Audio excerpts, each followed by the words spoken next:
Hey guys, Coach Chris here, back with another video. I noticed in our round 2 of league play today that a couple of you with the black pieces played the Scandinavian defense. And I thought that was really interesting.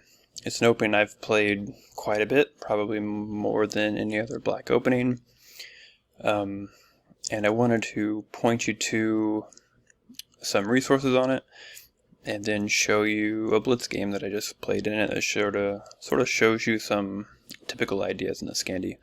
So the resources that I really like on the Scandi,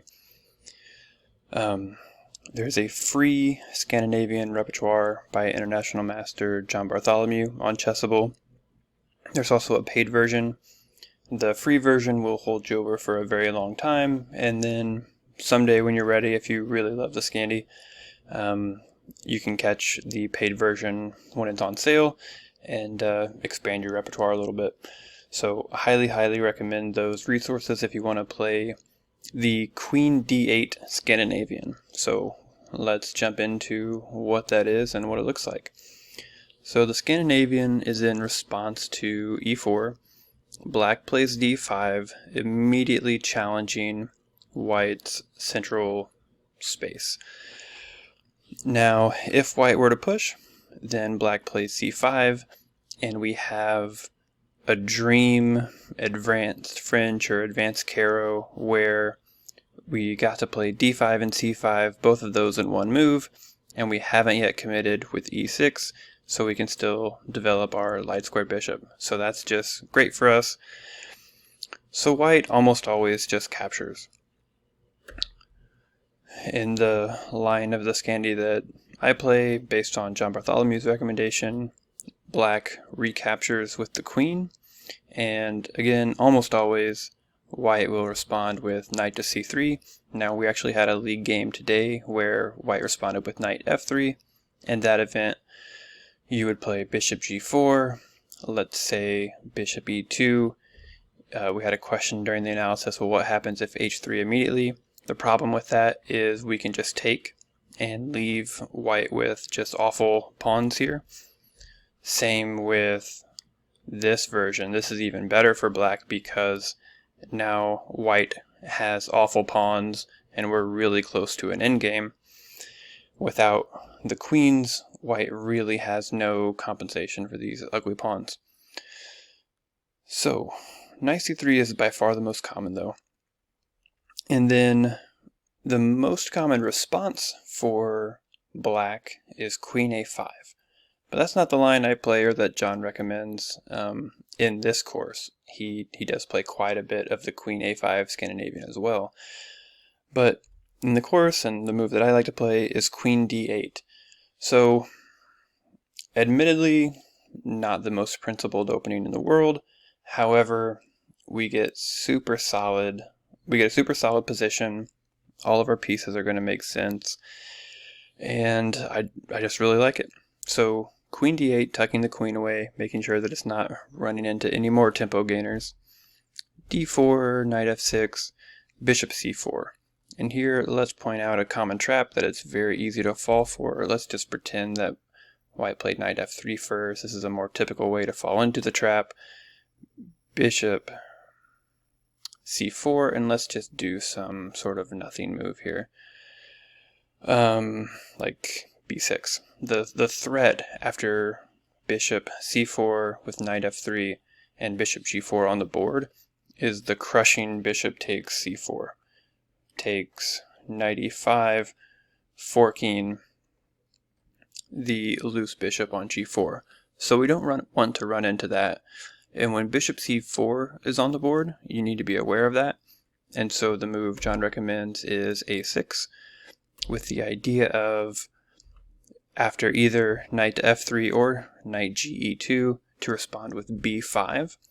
White, in most of my games, has played Bishop B3, and that's when we get to unleash this really cool move that I love, C5. If White does nothing, let's just say White castles here, then Black gets to play C4, trapping this bishop. What's really fun is to have a whole game, like a whole middle game, where we don't even capture this bishop. We just let it sit there because it can't go anywhere. and then only after white someday arranges a move of the A pawn or the C pawn, only then do we cash in. So that's fun to just keep the game going while your opponent is functionally down a piece, and only to cash in when you absolutely have to. So because that's the threat, white almost always captures, and we get to trade queens, which happens all the time in the Scandi.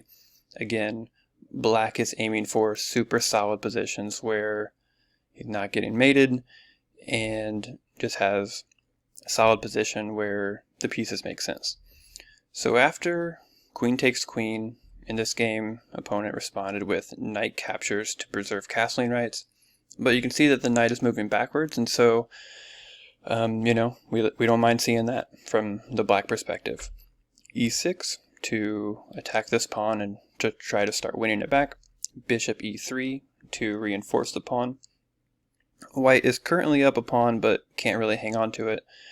The plan is knight bd7, and then bishop takes c5, but if we do that right away, then white has the annoying move c6, and so we prepare our plan first with bishop b7, developing a piece, threatening this pawn, taking c6 under control, so that after castles knight bd7, now this pawn is fixed, and we can win it back. White plays c3, not really sure what that move does, other than taking a couple of squares away from some minor pieces. Bishop takes c5, developing, regaining our material. Knight d4, just castle. White plays a4, and I don't want the queen side to open up, so I push b4. White takes, bishop takes b4, knight c3. So white did get his knight back into the game, but it took a little time. Rook a c8, threatening bishop takes c3, b takes c3, rook takes c3, so white defends against that threat. Knight c5, threatening to capture that bishop. That would win the bishop pair. Opponent developed, and here I missed an easy tactic. You can already see, based on the arrows on the board, what I missed. What I missed was that e5 just wins on the spot. The point is that our knight is attacking the bishop. The bishop is only defended by the knight, so if there were some way to drive this knight off, we would win a free bishop, and not only that, we would take the piece with tempo on the rook. So for example, knight f5, we just take. That's easy. And, this is not working because the bishop can take. So let's look at knight to c2, counterattacking our bishop. Well, we still take, and again, we're on the rook. So that would have been instantly winning. And the way you see that in a game, the logic behind it is loose pieces drop off. This is an inadequately defended bishop. It's attacked once, it's defended once. Can we remove the defender? The answer is yes. e5. That's how I could have found the tactic. Now it's a blitz game, so, cut me a little slack. But one thing that I like about the Scandi and just solid openings in general is that typically whenever you blunder in these types of openings, it's not like a super sharp dragon where if you blunder, you're just mated.